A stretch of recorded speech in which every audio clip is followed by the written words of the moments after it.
बानी पीटीआई की अस्पताल मुंतकली का हुक्म, अमल दरामद का वक्त खत्म होने में सिर्फ 2 घंटे बाकी।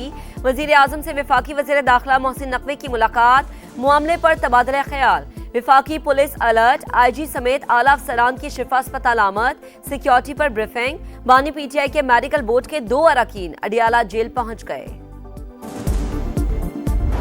टाइम बाकी है रात 12 बजे तक और मुझे कभी यकीन है इंशाअल्लाह ताला के खान साहब को शिफ्ट किया जाएगा। इस आर्डर तक पहुंचने में बड़ा वक्त लगा और मुझे उम्मीद है इंशाअल्लाह ताला के इसमें रुकावट नहीं डाली जाएगी।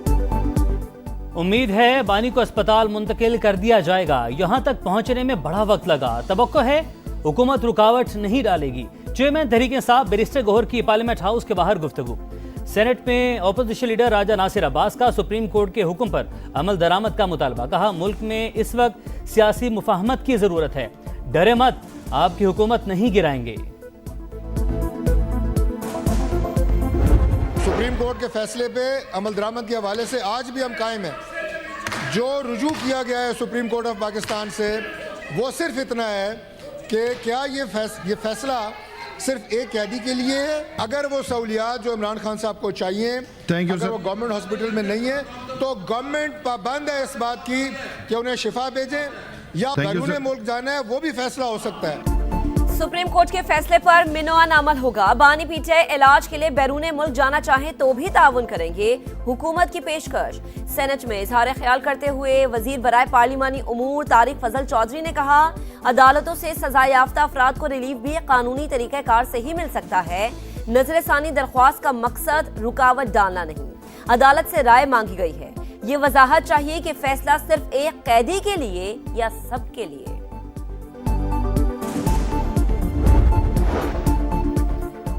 पेपर बुक्स नामुकम्मल, सुप्रीम कोर्ट ने बानी पीटीआई की अस्पताल मुंतकली के हुक्म पर नजरसानी की हुकूमती दरख्वास्त एतराज लगाकर वापस कर दी। जराये के मुताबिक एतराजात दूर होने के बाद अपील दोबारा दायर की जाएगी। बानी की अस्पताल मुंतकली इस्लामाबाद इंतजामिया की जिम्मेदारी है। अभी वक्त बाकी है, देखते हैं क्या होता है। वजीर कानून आजम नजीर तारड़ का सहाफी को जवाब। के साथ मैंने हमेशा कहा कि हम बामकसद बातचीत के लिए तैयार हैं। आज फिर मैं ये बात दोहराना चाहता हूँ। इस फोरम से ऑपोजिशन को इनवाइट करता हूँ कि वो आए, बैठ के बात करें, मामलात हैं उनको बातचीत से तय करें, मगर ताली दोनों हाथों से बचती है। वजीर आजम की एक बार फिर अपोजिशन को मुज़ाकरात की दावत। हिज़्ब इख्तिलाफ से बामकसद बातचीत के लिए तैयार हैं, ताली दोनों हाथों से बचती है। अब इन पर मुनहसर है वो कब मुज़ाकरात की मेज पर आते हैं।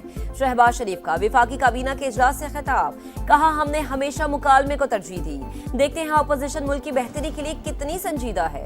शहबाज शरीफ की कौमी असम्बली आमद, बैरिस्टर गौहर खान से उनकी वालिदा के इंतकाल पर इजहार अफसोस। वजीर आजम को अपोजिशन लीडर महमूद अचकजई और असद कैसर से मुसाफा, बिलावल भुट्टो से भी मिले।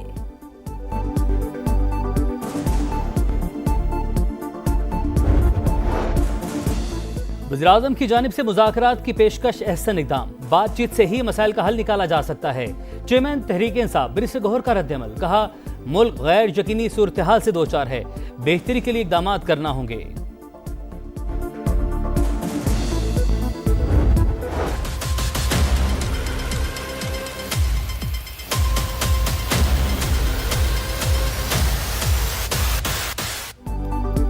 पार्लियामान में अहम कानून साजी, कौमी असम्बली में डिफेंस फोर्सेज एक्ट में तरमीम का बिल कसरत राय से मंजूर। ऐवान नेशनल कमांड एंड अथॉरिटी तरमीमी बिल भी कसरत राय से मंजूर कर लिया। कौमी असम्बली के बाद सेनेट ने भी डिफेंस फोर्सेज एक्ट तरमीमी बिल की कसरत राय से मंजूरी दे दी। पीटीआई और जेयूआई मुतहदा अपोजिशन बनाने पर मुत्तफिक। मौलाना फजलुर रहमान की महमूद अचकजई और राजा नासिर अब्बास से मुलाकात। जेयूआई सरबराह का सुप्रीम कोर्ट के फैसले की रोशनी में बानी को अस्पताल मुंतकिल करने का मुतालबा। कहा आज की मुलाकात मुस्बत रही, मुस्तकबिल के लिए मुश्तरका हिकमत अमली तय की जाएगी। मौलाना साहब कैसी रही अपोजिशन लीडर से मुलाकात? बहुत अच्छी रही। एक इनिशिएटिव लिया है हमने एक जॉइंट अपोजिशन के क़याम के लिए और उस पर मज़ीद मुशावरत जारी रहेगी। पंजाब में बल्दियाती इंतखाबात 15 दिसंबर से 15 जनवरी के दौरान होंगे। अमल मरहला वार मुकम्मल किया जाएगा। इलेक्शन कमीशन ने तजवीज़ से इत्तफाक कर लिया। चीफ इलेक्शन कमिश्नर की ज़ेर सदारत इजलास, तफसीली प्लान जल्द पेश करने की हिदायत। सिफारती आदाब की धज्जियां, भारत फिर ओछे हथकंडों पर उतर आया। दिल्ली में पाकिस्तानी हाई कमीशन की इमारत के बाहर बैरूनी सिक्योरिटी हिसार खत्म, रुकावटें भी हटा दी, ट्रैफिक के लिए नस्ब हिफाजती सतून भी गिरा दिए गए, वीजा सेक्शन के बाहर भी तोड़फोड़, भारतीय हुकाम का वजह बताने से गुरेज। ट्रंप का ईरान के खिलाफ मुआशी जंग का ऐलान, तेहरान हमारी पेशकश से फायदा उठाने में नाकाम रहा, अब इसके खिलाफ सबसे ज्यादा तबाहकुन इक्तिसादी ऑपरेशन होगा। ईरान को मुआशी सहारा देने वाले मुमालिक भी पाबंदियों की जद में आएंगे, अमरीकी सदर की धमकी। ईरान का मुआशी घेराव दहशतगर्दी, नाम नहाद इक्तिसादी फतह का दिन अमरीका के अंदरूनी मसाइल से तवज्जो हटाने की कोशिश है। ईरानी वज़ीर ख़ारजा अब्बास अरागची का रद्दअमल, कहा अमरीकी कर्जे और बढ़ते हुए सूदी अखराजात वाशिंगटन के लिए बड़ा मसला बन चुके। नायब वज़ीर ख़ारजा काजिम गरीबाबादी बोले अमरीका अपनी शिकस्त को इक्तिसादी जंग का नाम दे रहा है। इक्तिसादी दबाव काम न आया तो अमरीका ईरान पर शदीद हमले शुरू कर सकता है, मुआहदे के इम्कानात इंतहाई कम। ट्रंप ने अपनी मुज़ाकराती टीम को आगाह कर दिया। अल अरेबिया टीवी का दावा, जंग दोबारा शुरू हुई तो हमारे हथियार मुख्तलिफ होंगे, ईरानी पासदाराने इनकलाब का बयान। तर्जुमान ने कहा जदीद टेक्नोलॉजी के जरिए ज्यादा तबाहकुन हथियार तैयार कर रहे हैं, नए मिसाइलों में ज्यादा फासले तक मार करने की सलाहियत होगी। अमरीका और ईरान तनाज़े के हल के लिए सिफारती रास्ता इख्तियार करें, अमरीकी धमकी पर चीन का रद्द-ए-अमल।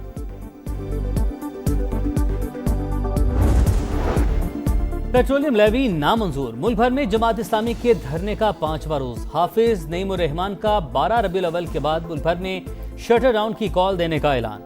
इस्लामाबाद में प्रेस कॉन्फ्रेंस करते हुए कहा अवाम पर पेट्रोलियम लेवी का बोझ बरकरार, हुकूमती शाखर्चियां कम नहीं हो रही, वज़ीर-ए-आज़म सुन लें, दोहरा निजाम नहीं चलने देंगे।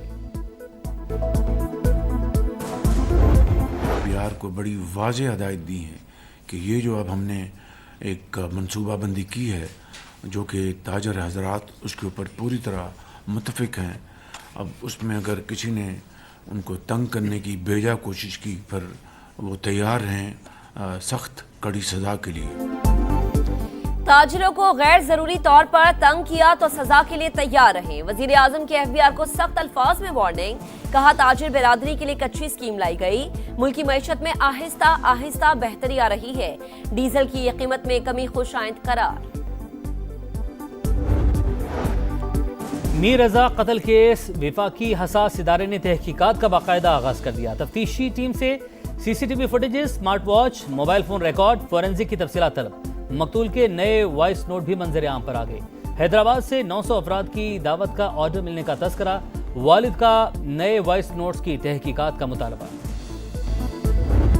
सुथरा पंजाब अधूरा ख्वाब, सरगोधा में जगह जगह कचरा, गलाजत से ताफुन, गुलशन कमाल, फातिमा जीना कॉलोनी, अली पाक, दिलवाला, रहमान कॉलोनी, हर जगह एक जैसे मनाजर। बशीर कॉलोनी, जिना कॉलोनी, नवाब कॉलोनी और हयात कॉलोनी समेत हर तरफ गंदगी। बारिश ने सूरत हाल मजीद खराब कर दी, गंदे पानी से ताफुन, बीमारियां फैलने लगी। कागजों पर पेरिस बनाने के दावे और गलियों में बदबूदार कचरा और खुले मैनहोल। शायद पेरिस वालों को भी शर्म आ जाए कि हमारा जो मुल्क है वो कैसे का है। सांस लेना मुहाल है, इतनी बदबू है। ये आप मनाजर देखें कि जहाँ तक जो है वो आपकी नजर जाएगी वहाँ तक ही जो है वो गटर पानी उबल रहे हैं, गंदगी के ढेर नहीं अंबार लगे हुए हैं। कारकर्दगी कहाँ पर है? इलाकों के अंदर कचरे के ढेर बने हुए हैं। समा की इस ग्रैंड ट्रांसमिशन के बायस ना सिर्फ जो सेक्रेटेरिएट है उसमें हलचल मची, बल्कि ऐवान वज़ीर आला में भी हलचल दिखाई दे रही है। पंजाब भर में गंदगी के ढेर, समा के मामला उठाने पर हलचल, हुकूमत के सफाई के नाकिस सूरत हाल की बेहतरी के लिए अहम फैसले।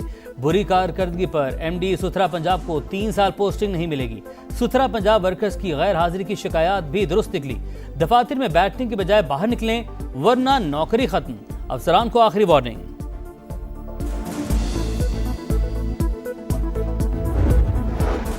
फैसलाबाद में सुथरा पंजाब मुबैना करप्शन और रिश्वत का गढ़ बन गया। परफॉर्मेंस की जांच पड़ताल, ना ही हाजिरियों का कोई निजाम। केनाल रोड एरिया सुपरवाइजर की वर्कर से रिश्वत तलबी की वीडियो जारी, तनख्वाहों में मुबैना तौर पर 16,000 रुपए कटौती का इंकशाफ। मूसलाधार बारिशें, पंजाब के कई शहर पानी पानी। गुजरात में सूरत हाल इंतहाई खराब, अर्बन फ्लडिंग ने शहर का हुलिया बिगाड़ दिया। पानी घरों में दाखिल, कीमती सामान खराब। गाड़ियां सड़कों पर बंद, बिजली का निजाम दरहम बरहम। सिराय आलमगीर में निशेबी इलाके डूब गए, नारोवाल में भी तबाही। चावल की फसल को शदीद नुकसान, रावलपिंडी में भी वक्फे वक्फे से गरज बरस। खैबर पख्तूनख्वा भी मानसून के ज़ेर असर, नदी नाले बिफर गए। सवाबी और चारसदा में शहरियों को शदीद मुश्किलात का सामना।